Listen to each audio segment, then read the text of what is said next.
นุกราบนบนอบน้อมยังพระติรัตนแก้วเจ้าตั้งสามประการอันมีพระพุทธพระธรรมพระสงฆ์อันเป็นสรณะที่เปิ่งตีเคารพนับถืออันสูงสุดในชีวิตกราบคารวะแตบไตรไวสาปารมีธรรมพระมหาเถรานุเถระเจ้าคณะพระสังฆาธิการภิกขุสงฆ์สามเณรจุตนจุองค์โดยความเคารพขอเจริญสุขเจริญปอนญาติโยมสาธุชนพุทธบริษัทตินจองห้องวัดจุหนุ่มเท่าใจยิงก็ขอน้อมต้อนรับทุกท่านเข้าสู่รายการมรดกธรรมกำเมืองและสารธรรมกำเมืองทางสถานีวิทยุกระจายเสียงพระพุทธศาสนาแห่งชาติและสังคมคลื่นเพื่อการศึกษาพระพุทธศาสนาและวัฒนธรรมคลื่นพระพุทธศาสนาและจริยธรรมส่งสัญญาณออกอากาศจากสถานีวิทยุวัดไฟหินตำบลสุเทพอำเภอเมืองจังหวัดเชียงใหม่ในระบบคลื่นความถี่ FM 104.50 เมกะเฮิรตซ์ สถานีวิทยุคลื่นพระพุทธศาสนาและจริยธรรมในความอุปถัมภ์ของมูลนิธิพระบรมธาตุเจ้าดอยสุเทพส่งสัญญาณกระจายเสียงในระบบคลื่นความถี่ FM 96.0 เมกะเฮิรตซ์ตลอดจนวิทยุชุมชนเสียงตามสายห่อกระจายข่าวตามวัดวาอารามตามหมู่บ้านต่างๆพร้อมกันนี้ก็ขอกราบถวายความเคารพและเจริญพรต้อนรับครูบาอาจารย์พระเจ้าประสงค์องค์สามเณรตลอดจนญาติโยมศรัทธานาบุญทุกท่านที่ได้เข้ามาติดตามรับชมรับฟังทั้งภาพและเสียงการไลฟ์สดต่าง Facebook ไลฟ์สถานีมรดกธรรมวัดวังสิงห์คำต่าง Facebook ไลฟ์ของทีวีวัดไฟหิน Facebook ไลฟ์ของธรรมะคลายเครียด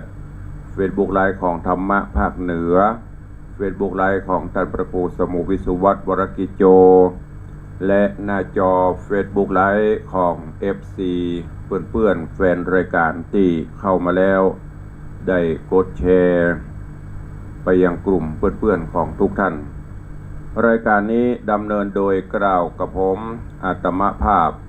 พระครูวิสิทธิ์ศรีลาภรณ์เจ้าคณะตำบลป่าแดด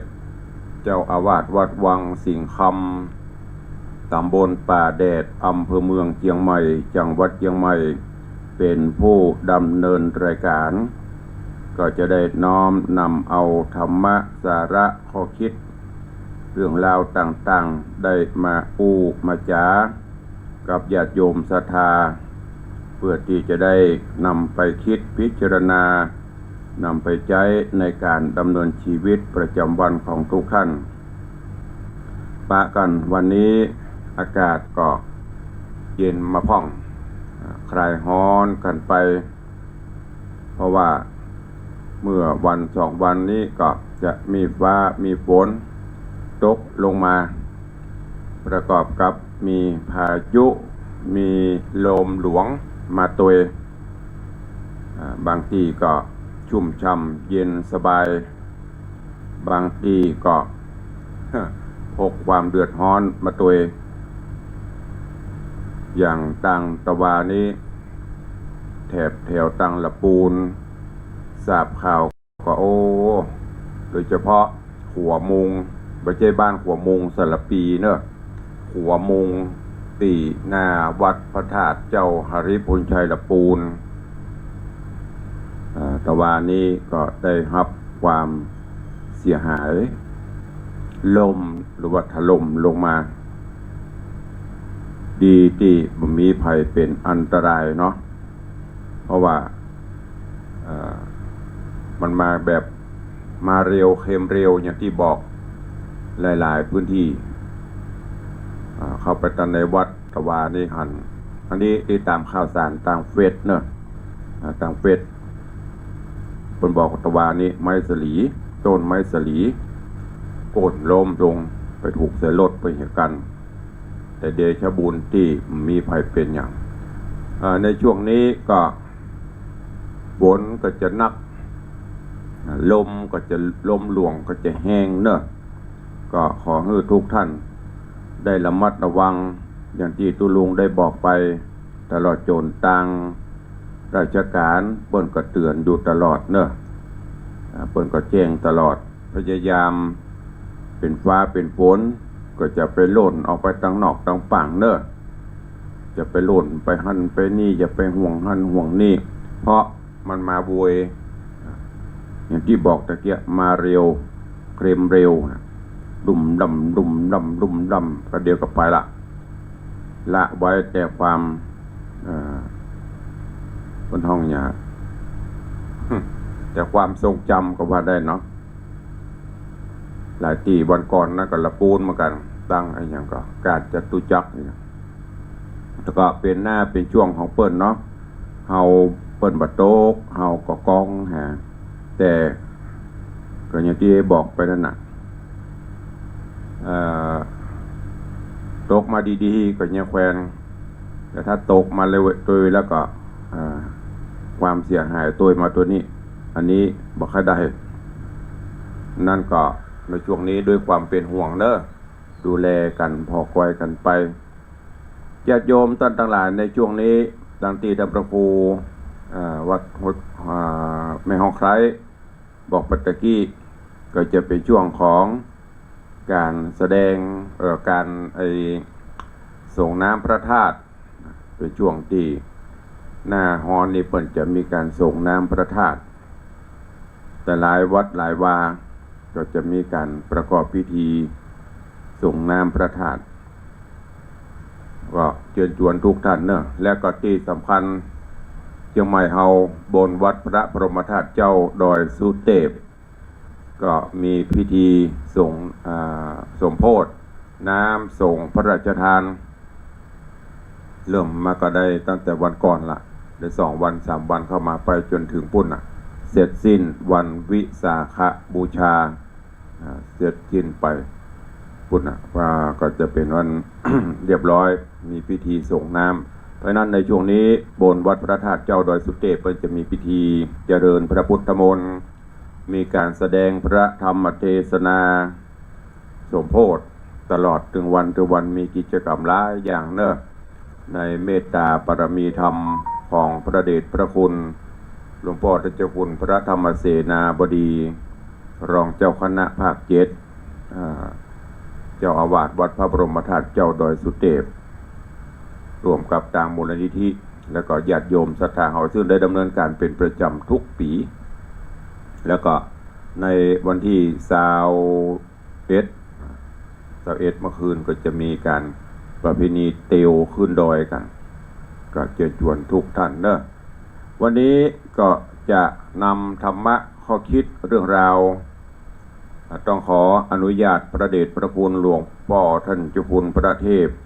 วชิรวาทีผู้ช่วยเจ้าอาวาสวัดประยุรวงศาวาสหลวงพ่อเพิ่นได้เขียนข้อคิดธรรมะต่างๆเสนอทางออนไลน์ก็มีทางเป็นหนังสือก็มีก็ตุลุงก็จะได้นำเอาธรรมะข้อคิดดีๆที่พระเดชพระคุณหลวงพ่อเพิ่นได้เผยแพร่ก็นำมาพูดจานำมาเสนอเผื่อบางท่านที่บ่ได้ฟังก็จะได้ฟังบ่ได้อ่านก็จะได้อ่านบ่ได้ฮู้ก็จะได้ฮู้วันนี้นำธรรมะข้อคิดเล็กๆน้อยๆฝากฟังเท่าที่เวลาจะเอื้ออำนวยคือกับญาติโยมทั้งหลายเนาะส่วนธรรมพื้นเมืองก็ตอนนี้ก็ฟังครูบาอาจารย์รูปอื่นๆไปก่อนเพราะว่าส่วนมากก็จะเป็นเทศซ้ำๆกันไปอย่างตะกี้ที่ฟังจบลงไปของท่านพระครูจุลธานพิทักษ์วัดแม่ห้องไคร้กำกาด นะตุลุงก็เคยทำประเทศก็สลับกันไปฟังสำเนียงกันไปไม่ใช่ว่าโอ้ตัวเดียวตัวนั้นก็มาเทศตัวนี้มาเทศไม่ใช่ธรรมะเป็นสิ่งที่ฟังไม่อิ่มฟังไม่รู้จักก่ายเราก็ฟังกันไปเนอะวันนี้จะนำเอาธรรมะเรื่องราวข้อคิดดีๆคือกับทุกท่านได้นำไปคิดพิจารณาที่หลวงพ่อเพิ่นได้คิดได้เขียนไว้นักญาติโยมทั้งหลายก็ลองเข้าไปติดตามไปไปอ่านได้ในของหลวงพ่อพระเทพวชิระวาทีเพิ่นจะมีธรรมะข้อคิดนำเสนอญาติโยมทั้งหลายหลวงพ่อได้เขียนไว้ว่าวันนี้เสียที่ไม่สูญเป็นธรรมะข้อคิดเล็กๆน้อยๆเสียที่บ่สูญมันเป็นจะไดก็ลองนำฟังและคิดพิจารณาในบรรดาคำว่าเสียทั้งหลายทั้งปวงทั้งหมดเสียนี่คือชื่อว่าเสียเนี่ยมันคือบ่ค่อยได้ยินบ่ค่อยรับไปเล่นการพนันเสียนี่นะบ่ค่อยได้เสียนั่นเสียนี่นะบ่ว่าจะเป็นเสียเปรียบเสียเหลี่ยมเสียเจิงเสียชื่อเสียทีเสียท่าเสียเวลาเสียเงินเสียทองเสียเข้าเสียของรวมไปถึงเสียหายเสียดายเสียใจและที่สุดก็คือเสียชีวิตทุกคนทุกท่านว่าตุลุงบ่ว่าญาติโยมบ่ว่าภัยใดๆทั้งนั้นบ่มีภัยที่จะปรารถนาเสียเหลี่ยมเสียนั่นเสียนี่นะยันตะวาเนี่ยที่พายุลมหลวงมาเสียหายหมดผ้าผ่อนอย่างที่เปิ้นเอามาขายของกาของขายเสียอันนี้มีภัยปรารถนาแต่มีเสียอยู่ประเภทหนึ่งเป็นเสียที่บ่สูญเป็นเสียที่มีแต่ได้ยิ่งเสียโลกก็ยิ่งยกย่องโลกก็ย่อมชื่นชมสรรเสริญเสียนั่นก็คือเสียสละอันนี้เสียสละนี่มีแต่โลกสรรเสริญญาติโยมท่านทั้งหลาย หากว่าโลกนี้บ่มีคนอื่นบ่มีผู้ที่จะเสียสละโลกก็จะต้องเกิดวิปฏิสารความเดือดร้อนและก็จะต้องถึงมิคสัญญีกลียุคเป็นแน่แท้ถ้าต่างคนต่างงกต่างคนต่างหันแก่ตัวบ่มีความเสียสละบ่เอื้อเฟื้อเผื่อแผ่บ่ช่วยเหลือไผตัวไผตัวมันบ่เสียสละเพื่อสังคมเพื่อส่วนรวมมีนะโลกจะเกิดยุคที่มิคสัญญีเดือดร้อนคนรวยก็บ่สละช่วยเหลือคนทุกข์ก็บ่สละการบ่สละกำลังวังชาช่วยเพิ่นน่ะหรือที่เฮาฮ้องว่าความหันแก่ตัวอันเนี้ยเดือดร้อนเพราะฉะนั้นญาติโยมท่านทั้งหลายการเสียสละฮื้อปันอันเกิดจากความที่เฮามีน้ำใจจึงเป็นหัวใจของการอยู่ร่วมกันที่ไหนเดือดร้อนอย่างเฮาหานข้าว ขอสุภาพเด้อหานข้าวบางครั้งเปิ้นตกอับตกโจรเฮาก็สละเฮาพอที่จะช่วยได้เฮาก็ช่วยตามกำลังที่เฮาจะช่วยได้ยกตัวอย่างน้ำท่วมเกิดภัยพิบัติต่างๆถ้าเฮาบ่เสียสละช่วยกันลองพอน้ำใจบ่มีให้กันเนี่ยโลกเฮาก็บ่น่าอยู่ความวุ่นวายหายนะก็ยิ่งจะเพิ่มนักขึ้นแต่ที่เฮาอยู่ได้ถึงวันนี้ก็เพราะเฮามีการเสียสละแบ่งปันความสุขเล็กๆน้อยๆแบ่งปันความสุขจากจิตใจจริง ช่วยสงเคราะห์อนุเคราะห์กันจึงอยู่ร่วมกันอย่างมีความสุขคนขัดสนก็ต้องการเพียงบางอย่างคนโลภต้องการกู้อย่าง คนมีน้ำใจบหันแก่ตัวจะเสียสละได้กู้อย่างญาติโยมทั้งหลายอย่าไปลืมว่าอาหารที่มีอยู่เพียงพอที่จะหล่อเลี้ยงคนทั้งโลกแต่จะบะเพียงพอหรือหล่อเลี้ยงคนโลภเพียงคนเดียวฟังแล้วก็น่าคิดนะฟังแล้วก็มันจุกอาหารที่มีอยู่เนี่ยเพียงพอที่จะหล่อเลี้ยงคนถึงโลกแต่มันจะบะเพียงพอที่จะหล่อเลี้ยงคนโลภคนโลภนี่คือเอาอย่างเดียวบางครั้งมีแล้วก็ค่อยมีแหมมีการเอื้อเฟื้อ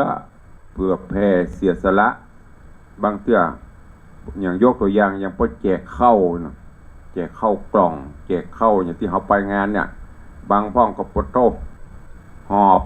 ลูกตะปุกที่บ่ได้ก็บ่ได้ซักกล่องแทนที่จะหันเพิ่มบ่ได้ซักกล่องเสียสละออกไปเห็นซักกล่องที่เขามีอยู่นะที่ของเขามี 2-3 กล่องอีดูเปิ้นนะเปิ้นอันเนี้ยจึงจะอยู่ตัวกันแต่ถ้าบอกว่ามึงจะได้กินบ่ได้กินกูไปโซนนะกูได้กินก็พออะไรนะความคัดสนเกิดมีความเสียสละซึ่งกันและกันเพราะนั้นญาติโยมทั้งหลายเพราะว่าเสียที่ไม่สูญก็คือเสียสละเสียสละถ้าเขาเสียสละเพื่อประโยชน์ส่วนรวมเสียสละประโยชน์ส่วนตนเพื่อประโยชน์ส่วนรวมเนี่ยโลกจะแซ่ซ้องสรรเสริญบุคคลอื่นก็จะสรรเสริญเยินยอตรงกันข้ามมีแต่ความงกบักเสียสละบักช่วยไผจะเป็นดีอย่างได้ก็จังจะตายจะให้ได้ก็จังประสนถ้าที่ไหนสังคมไหนมีคนประเภทนี้นักสังคมนั้นก็มันต้องไปหวังความเจริญมีค่าสัญญีความเดือดร้อนคนโจรคนตุกอย่างพวกเขาว่าหมาโจรตรอกถ้ามันโจรได้แห้งแล้วหรอหมูจะนี่จะได้อย่างที่เป็นข้าวห้องกับว่าเพื่อนนะเพราะว่าเลือดเข้าตาก็จะเป็นต้องทำแต่ถ้าเขาช่วยเสียสละโอ้หันเปิ้นตุกโจรกว่าเฮาลูกโดยค่ะโดยอย่างต่างๆกว่าเฮาพอจะยื่นจะปั่นจะเสียสละยื่นปั่นไปนั่นแหละเปิ้นจะอวดจะอ้างเปิ้นจะสรรเสริญเนี่ยเพราะว่าเสียที่ไม่สูญแต่ถ้าเสียเปรียบเสียเหลี่ยมเสียเจิงเสียอย่างต่างๆนั่นบางครั้งมันจังอันตรายอยู่อย่างเชิงกันหรือเป็นเรื่องเป็นราวต่างๆก็เพราะหมดเนี่ยไปด่าไปว่ากันบัดต่อเสียเจิงเสียลายนี่นะจะมาเตอะเสียมนะสงบเสงี่ยมเอาพ่องเพราะนั้นอย่างที่พระเดชพระคุณหลวงพ่อท่านเจ้าคุณเพิ่นได้ลิขิตเขียนไว้เสียทั้งหลายบอกว่าจะเป็นเสียต่างๆเนี่ย มีภัยปรารถนาสักอย่าง แม้กระทั่งล่าสุดท้ายไม่ใช่ล่าสุดแม้กระทั่งสิ้นสุดคำว่าเสียชีวิตมีภัยปรารถนาแล้วตัวลุงเขาตายก็ยังไม่เขาตายเตื้อแต่ว่าถ้ามันถึงเวลาก็จำเป็นถึงเวลาจะไปก็ต้องไปถึงเวลาจากก็ต้องจากดังนั้นญาติโยมทั้งหลายเขาอยู่ในสังคมโลกมนุษย์เขาเนี่ยก็ต้องมีความเสียสละไม่ใช่เสียสละให้ปวดและเดือดร้อนเฮาก็ไม่ใช่เนอะ ไม่ได้หมายถึงตัวนั้นอันไหนที่มันพอจะสละที่พอจะสงเคราะห์ที่พอจะอนุเคราะห์ช่วยกันได้แบ่งเบาภาระแบ่งเบาความทุกข์ยากของคนอื่นได้อันนั้นเขาก็ทำไปแต่ตรงกันข้ามทำเปิ้นเสียสละไปละเฮาเดือดร้อนอันนั้นก็บ่ควรทำอย่างเขาช่วยได้ก็ช่วยไม่ได้เลยแหงก็มุทิตาหรืออุเบกขามันจะอุเบกขาเฉยแต่การเฉยนี่ไม่ใช่ว่าไปโซนโลกนี่ไม่ใช่นะคือมันหมดความสามารถของเฮาแล้วที่จะช่วยเพิ่นได้ถ้าช่วยเพิ่นไปเฮาก็จะตกอับตกโจร ก็จะเดือดร้อนแหมอันนี้เฮาก็อุเบกขาหรือมุทนาแผ่เมตตาเขาเปิ่นเพราะนั้นญาติโยมทั้งหลายการอยู่ร่วมกันในโลกนี้มีความเสียสละสงเคราะห์อนุเคราะห์ช่วยกันเด้อแบ่งเบาภาระยื่นปั่นกันไปอย่างที่คุณลุงเคยนำเอาเรื่องของการเครื่องสืบชะตามากู้มาจากก่อนนั่นน่ะก็จะมีข้อคิดธรรมะในเครื่องนั้นโดยเฉพาะอันนึงก็คือขัวหรือสะพานเป็นการยื่นปั่นแบ่งปั่นกันไปอย่างที่ยังเคยนำมาอู้ให้ฟัง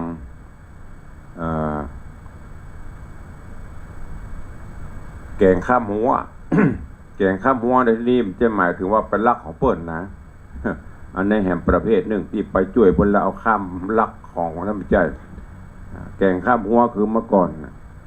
นี่ยกินอย่างเดียวได้กิน 4-5 อย่างเป็นวิถีชีวิตที่ช่วยเหลือกันไปอนุเคราะห์กันไปเสียสละกันไปปัจจุบันนี้มันเริ่มจะเหือดหายเหือดแห้งไปละน้ำจิตน้ำใจการไมตรีต่อกันก็บ่ค่อยจะมีสังคมปัจจุบันนี้จะอยู่แบบตัวไผ่ตัวมันมือไผ่ยาวสาวได้สาวเอามันมีการแบ่งปันมันมีการเสียสละสงเคราะห์อนุเคราะห์กันมันถึงเกิดกริยุคเกิดเรื่องราวต่างๆเมืองไทยเขายังดีนะเป็นเมืองพุทธยังมีวิถีมีจิตวิญญาณที่สงเคราะห์กันอยู่เสียสละช่วยกันอยู่เขาจะหันว่าวิกฤตอย่างต่างๆเกิดขึ้นในบ้านในเมืองเขาก็ยังได้รับการเสียสละจากมวลมนุษยชาติช่วยกันอยู่น้ำท่วมกาภัยธรรมชาติต่างๆก็สละคนละเล็กละน้อยค้นกันไปช่วยกันไปก็ทำให้บ้านเมืองเขาหลอดพ้นวิกฤตปัญหาต่างๆโดยความเสียสละนั่นก็ฝากไว้กับข้อคิดกับท่านทั้งหลายตัวเองแล้วก็แฮมอันหนึ่งเรื่องที่น่าเศร้าในสังคมปัจจุบันที่บั่นทอนคนดีคนมีความมุ่งมั่นตั้งใจไว้เสียสละเสียขวัญและกำลังใจหรือพนธ์ว่าวิถีแห่งความหายนะ ในสังคมปัจจุบันเนี่ยโลกปัจจุบันที่ปั่นทอนคนดีคนที่เปิ้นมีความมุ่งมั่นที่จะตั้งใจที่จะตั้งใจไว้เสียสละเสียขวัญเสียกำลังใจก็คือสังคมปัจจุบันนี้จะยกย่องคนชั่วว่าเป็นคนดีแล้วก็ใส่ร้ายป้ายสีคนดีว่าเป็นคนชั่วเชิดชูคนทรยศโกดโกงว่าเป็นคนเก่งตลอดจนยกย่องนักเลงว่าเป็นคนมีบารมียกย่องคนตรณีหรือว่าคนขี้จิตรณีว่าเป็นนักเสียสละยกย่องคนวิปริตฟุ้งซ่านว่าเป็นสมณะยกย่องคนโลเลว่าเป็นคนมีสัจจะยกย่องคนที่ยิงด้วยโทสะว่าเป็นคนมีเมตตายกย่องคนลำเอียงว่าเป็นคนเที่ยงธรรมยกย่องคนวู่วามว่าเป็นคนฮักสันติยกย่องคนที่บ่มีตรรกะแล้วก็ถนัดใจวิชามานว่าเป็นนักวิชาการยกย่องนักเสี่ยมสอนเหลี่ยมเสี่ยมมุปพิษกว่ากันนะว่าเป็นนักประสานยกย่องคนที่บ่มีผลงานว่าเป็นคนมีศักดิ์ศรียกย่องคนกาลีว่าเป็นคนมีคุณธรรมอันเนี้ยในปัจจุบันนี่เป็นอย่างวิถีแห่งหายนะเปลี่ยนไปหมดคนชั่วกลายเป็นคนดีคนดีกลายเป็นคนชั่วยิ่งในโลกปัจจุบันเป็นโลกของที่ตุลุงเคยบอกโลกทั้งโลกอยู่บนปลายนิ้วโลกทั้งโลกอยู่บนฝ่ามือสังคมข่าวสารก็โวยบางเตื้อก็แต่หุบ่แต่ก็บ่ฮุสังคมตระหน้าสังคมตัดสินไปแล้ว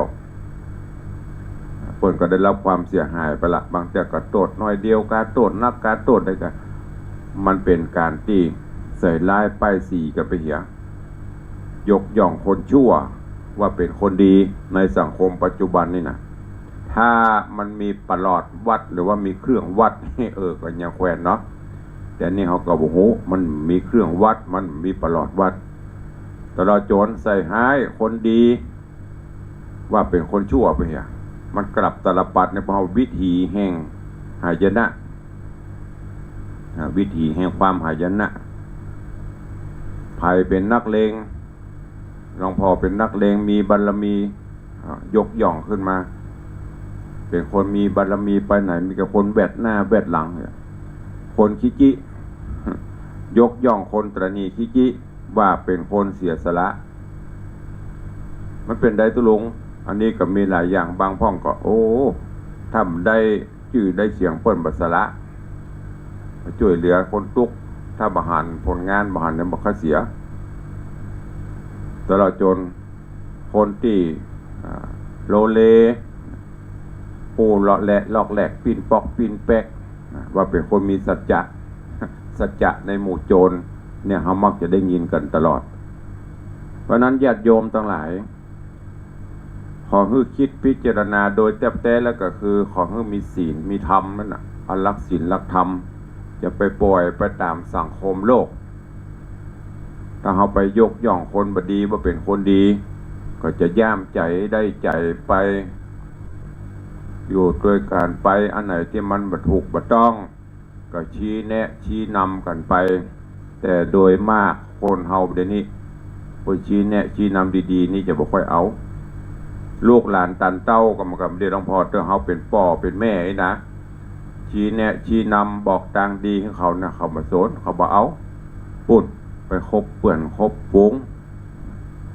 ไปคบคนพาลเปิ่นจำยิ่งอย่างเงี้ยมดเปิ่นจวนไปไหนไปมดสุดท้ายมา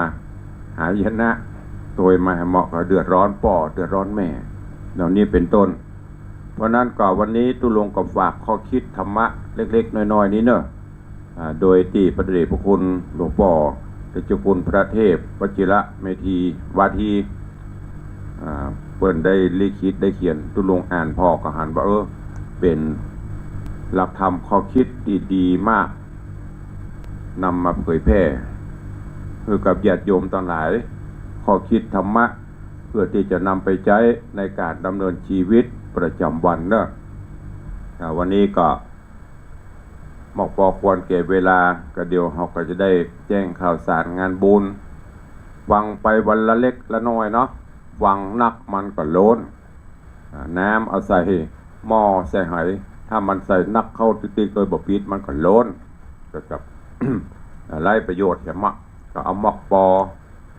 ถึงบอกว่าจะเป็นธรรมะแบบปืนเมือง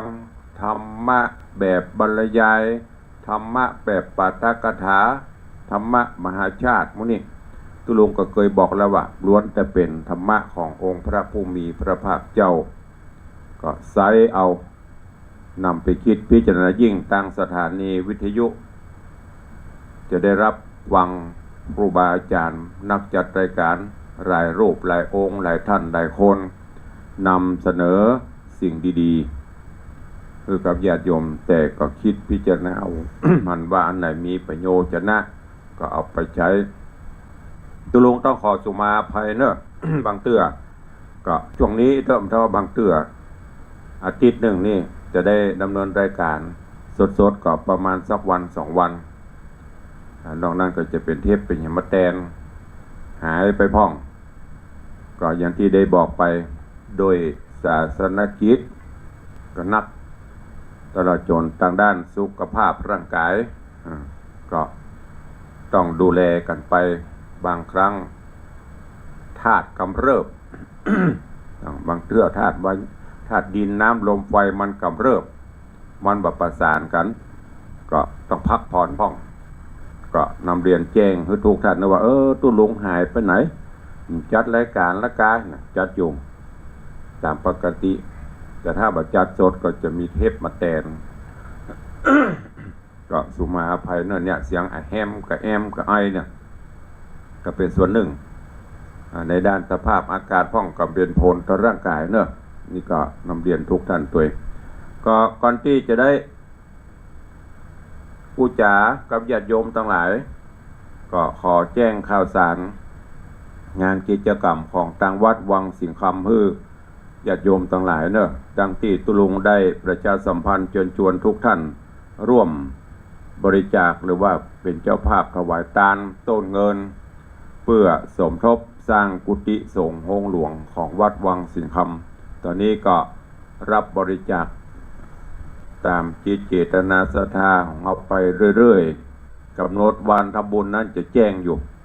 เพราะว่าตอนนี้กำลังเคลียร์พื้นที่เรียบร้อยแล้วก็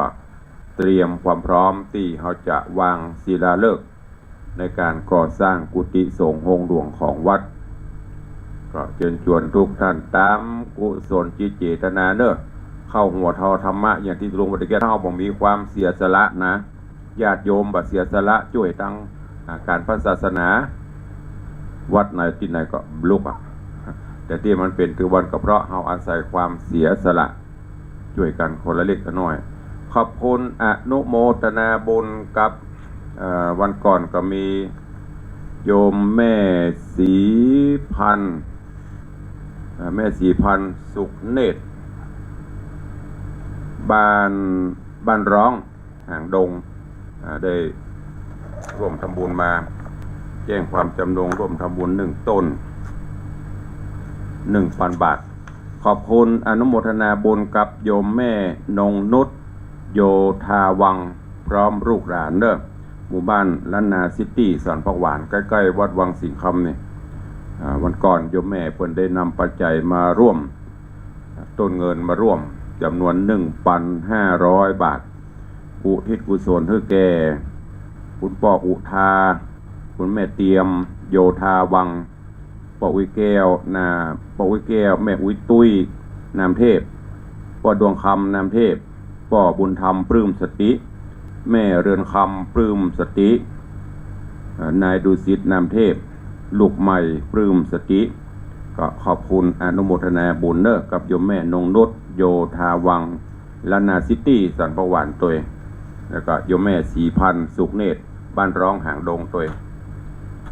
ก็รับบุญกุศลก็ทำได้เรื่อยๆเนอะจนกว่าเราจะถึงวันตอดถวายก็ขออนุญาตไปตักตายครูบาอาจารย์แล้วก็ญาติโยมศรัทธา ตั้งหน้าจอ Facebook ไลฟ์ก่อนเนาะช่วงนี้ตั้งหน้าจอนี่ก็จะหลายเจริญปอนโยมเปลี่ยนชลีคำกิตติสาธุเจ้าขอบคุณอนุโมทนาเนอะเจริญปอนคุณโยมสุพันนีกราบสาธุเจ้าเจริญปอนคุณโยมสมศรีพรหมเมืองกราบไหว้สาธุเจ้าเจริญปอนเนอะเจริญปอนคุณโยมสมทรงสิทธิตากราบไหว้สาธุเจ้าเจริญปอนโยมปีชิดชบากราบไหว้หลวงพ่อเจ้าสาธุเนอะเจริญปอนยายเพลินเพื่อนเกษตรกราบไหว้ธรรมพระครูสาธุเจ้าเจริญปอนประภักกราบไหว้เจ้าสาธุเจริญปอนเนอะเจริญปอนโยมหลุดไปไหนล่ะ กำลังตะเล็ดแตดหลุดไปเหียเดี๋ยวพอต้องเบรกกันเนาะ เลือกไผ่แล้วนะอันเนี้ยคนเท่านะฮะ กำลังไหลหลุดแลบเป็นหนังหุ่นละมันหลุดไป เดี๋ยวอยู่มาเถอะอาทิตย์จะมาเข้ามาใหม่เนอะเจริญปอนคุณโยม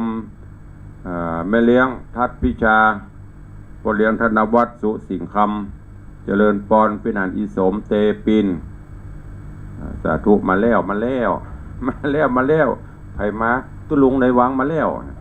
เจริญปอนคุณโยมจันสายแปลงหลวงโอ้กราบไหว้ท่านเจ้าปราดแห่งละปูนท่านพระครูอุโบสถตอนตองเป็นห้องกราบข่อยนี่เป็นภาษาของปุ่นภาษาเนี่ยว่าเป็นห้องภาษายอง กราบครับสาธุเนอตุท่านพระครูจะห้องตุปีกันเปิ้นกับปอกันนะ โอ้โมทนาสาธุเนอขอดูแลสุขภาพร่างกายกันตัวเนอครูบาอาจารย์เฮาวันนี้ท่านเจ้าได้เข้ามาส่องความจริงเปิ้นโตเปิ้นนักเทศเสียงทองนะก็ได้หอดได้หอดสุมาเด้ออย่างยามปากก็ได้ได้ใส่กาบกำนิโปดสุดยอดเนอะท่านชื่อพระครูเปิ้นได้ลืมละแต่ชื่อท่านอาจารย์ไกรราช นะไกรราชแห่งวัดอุโบสถดอนตองสาธุอนุโมทนาท่านเจ้าตัวเนอเจริญปอนใหญ่ดอยซิวกราบสาธุหมู่นั้นที่มาลุดไปกระเดียวตุลุงจะติดตามคอมเมนต์มาลุนพอดีพอตั้งโทรศัพท์แล้วก็ตั้งคอมตั้งโน้ตบุ๊กมันไก่หูตาก็เริ่มฟ้าฟางนะตามวัย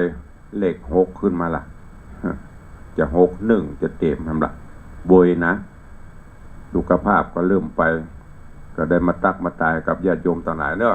กราบขอบพระคุณทุกท่านตัวเองก็เดี๋ยวจะไปต่างบ้านต่างจองเนาะต่างบ้านต่างจองนี่ก็มีประมาณ 4-5 สาย วันนี้จะลองบนบ้านสันเก้าขอสัก10 สายหรอจะมีก่อน 10 สายใครจะอู้ตัวตุลุงต่างบ้านต่างจองเข้ามาเนอะมีข่าวสารเจ้าหน้าพอดีสุมาเด้อตุลุงไปได้เอาใบเข้ามาสักคำข่าวทำบุญฉลองสมณศักดิ์พัดยศพ่องข่าวสารงานส่งน้ำพระธาตุพ่องงานบุญกุศลต่างๆนะเจริญปอนมาแล้วครับเมืองแกนสวัสดีเมืองแกนพัฒนาฟังตลอดฝากไว้ตัวเนอปอนเนอทางเมืองแกนปีนี้วัดจะมีงานจุลกฐินจะได้ก็เป็นสายบุญเป็นสะพานบุญต่างเมืองแกนต่างจ่อแลต่างบ้านเป้านะวันนั้นวันเกิดพ่อครูอ้วนครบ72 ปีได้ไปสักคำเปิ้นก็ไปแจ้งกูเตือนมันจะแจ้งนะนิมนต์นี่เด้อถึงแม้นิมนต์บ่นิมนต์ถ้าเปิ้นโทรบอกก็จะไปเพื่ออาหารเปิ้นไปลงเฟซกันโลล่ะมันได้ไปสักคำเมืองแกนพัฒนามาแล้วเตรียมมาเนอะเหล่าเฮียวสตางค์มาเนอะปอเนอะแบ่งต้นสายบุญจากเมืองแกนพัฒนาใครจะอู้ตัวห้องหาปะอยู่อะ ที่มันจะโทรนะจันคำมาเตื้อจันดีกับมาเตื้อปราณีกับมาเตื้อพอตุลุงมาได้จัดสดคนไทยวัดตุลุงมาจัดนะไม่จะดีวันนี้ทางเฟซกับมหันเข้าเนี่ย0817836540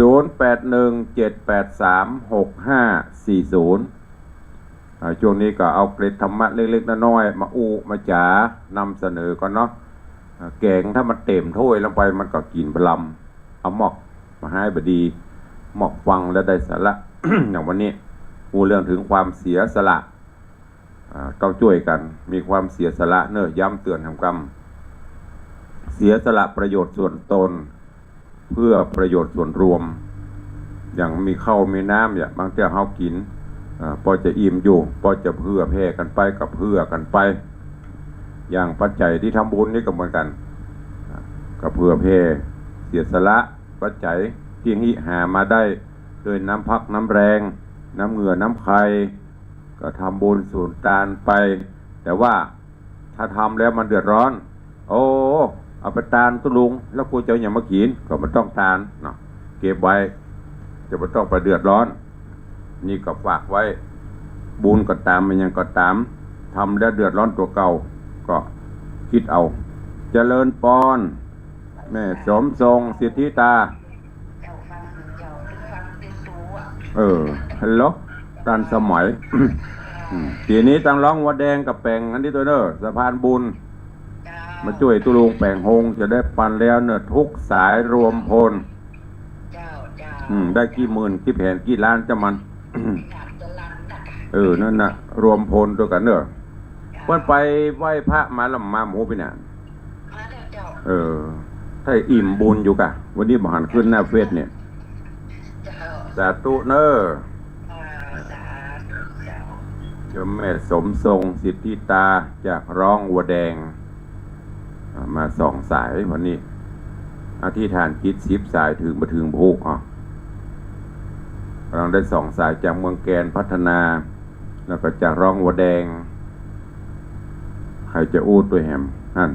ยายเอ้ยโดยซิวกับสาธุเจ้าขึ้นมาทางหน้าเฟซมีไหมเอ่ย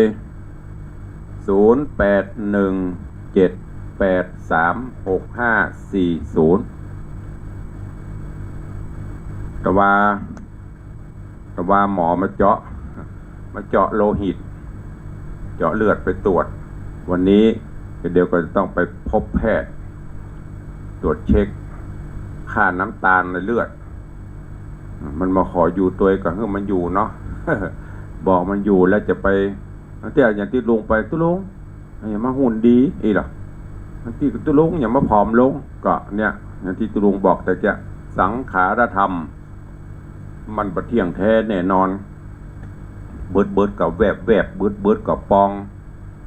เกรดเฉลี่ยอายุคนเฮาอย่างที่ตุลุงเคยนำเสนอเคยเล่าบอกว่าจะเป็นตู้เจ้าบอกว่าจะเป็นญาติโยมศรัทธาถ้าอยู่โดยบุญนำพาวาสนานำส่งบัสดุดกลางคันบำเพ็ญโรคอย่างมานักนี่นะคนว่าเฉลี่ยแล้วก็ประมาณ75 ปี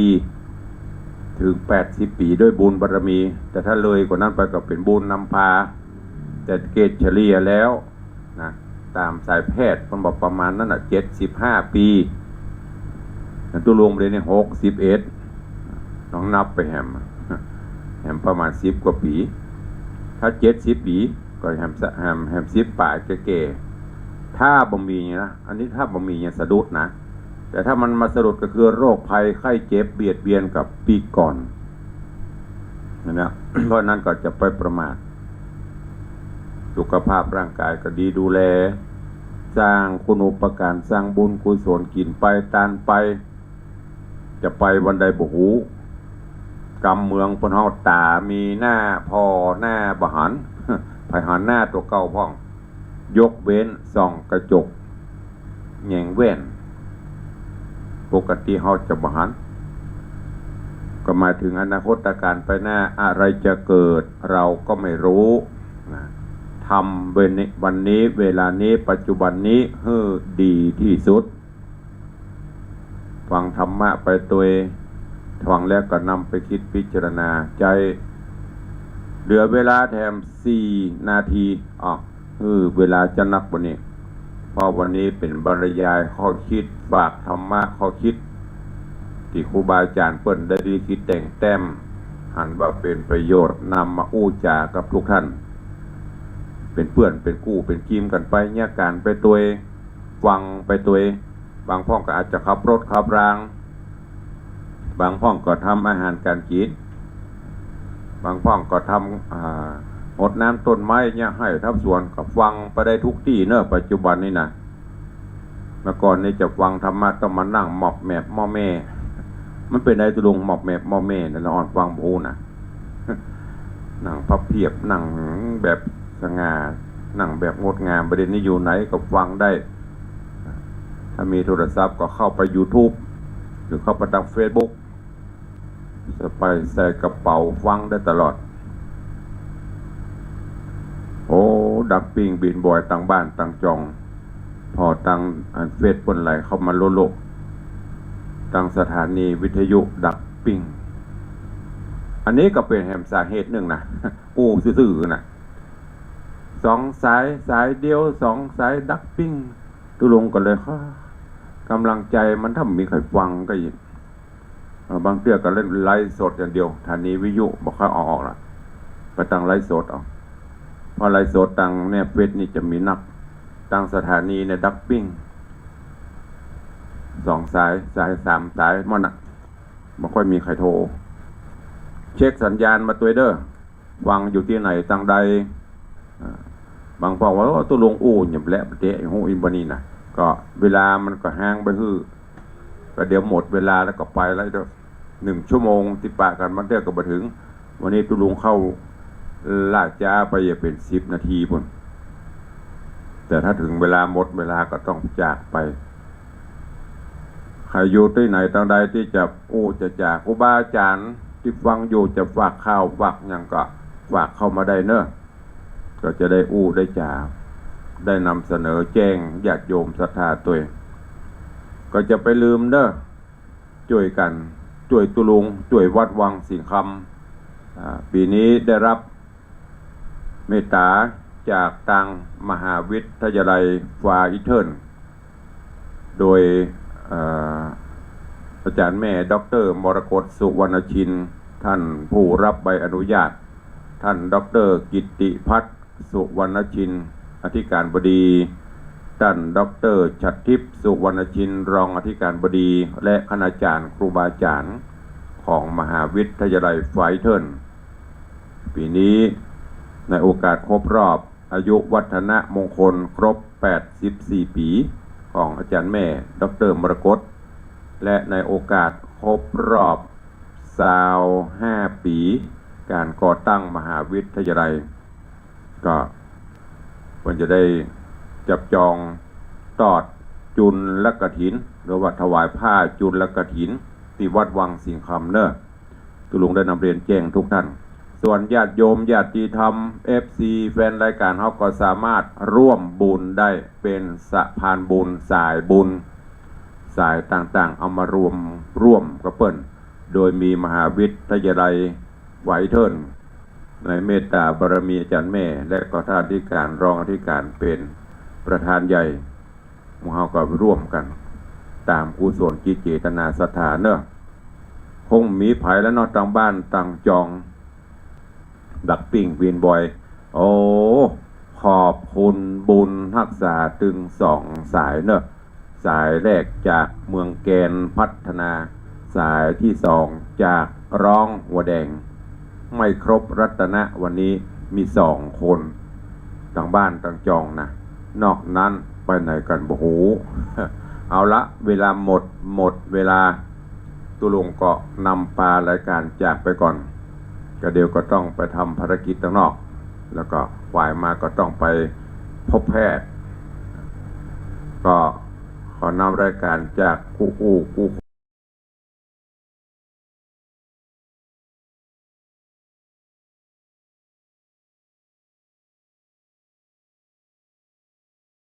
คนไปก่อนเนอะวันนี้ไปปฏิบัติอันไหนที่บ่มีประโยชน์นะอู้จาอันใดอาจจะผิดพลาดพลั้งไปก็ขอสุมาอภัยครูบาอาจารย์ญาติโยมศรัทธาทุกท่านตัวเองวันนี้ขอความสุขสวัสดีจุงบังเกิดมีกับทุกท่านเนอะอยู่ดีมีสุขเหมือนกันจุตนจุองค์จุผู้จุคนจัตตารโอธรรมาวัฏันติอายุวันโนสุขังพลัง